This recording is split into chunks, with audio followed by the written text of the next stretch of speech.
We're going to talk about these 6 aspects of putting a project together, starting with mission, going on to identify needs after we ask the question and get the question answered about what the mission of the organization is.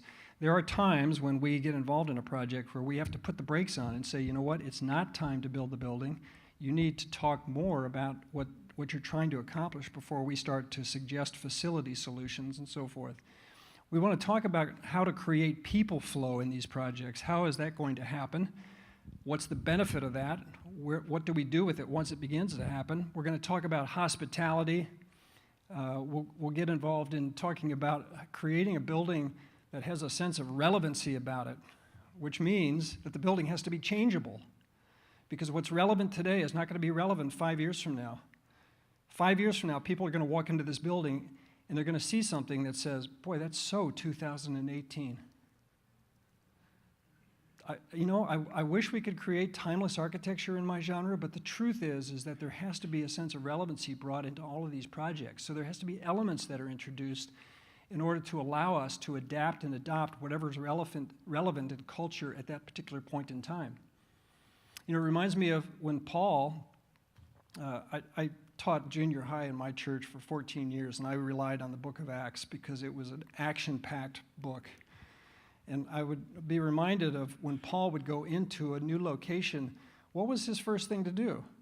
He would go in and he would look around and he would figure out, who are these people? What's important to them? How do I relate to them? What's their culture built around? And so that's the same thing that we need to do with our buildings, because our buildings are the first statement that we're going to make to a community. What is it that's important to them? I've had experiences in my life on mission trips. I went on a missions trip to Cuba a number of years ago. And one night on a Saturday evening, we drifted up into the hills, aside from the little town that we were in, to worship in large group. And we went into the hills because in that community, and all communities in Cuba, you're not allowed to gather in masses of greater than a certain number. And we had to go into the hills to a barn to have a worship service so that we wouldn't attract the attention of the people that were in charge from a political standpoint in that community. We literally shooed the pigs out of a pig barn. We laid palm fronds down to cover the excrement on the ground. We rolled palm logs in and had one of the most worshipful experiences of my life. Worshiping on pig excrement doesn't work in America. We have a different set of expectations because we're a different cultural organization in the communities in which we live. So different things for different people at different times, but we have to be aware of what do we do to create that sense of relevancy in the communities. And that implies that our buildings have to be flexible.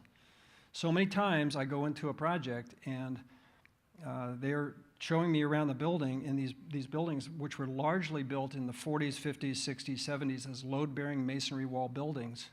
That's the way our churches were built. Built to be permanent, right? Built to be established, iconic form.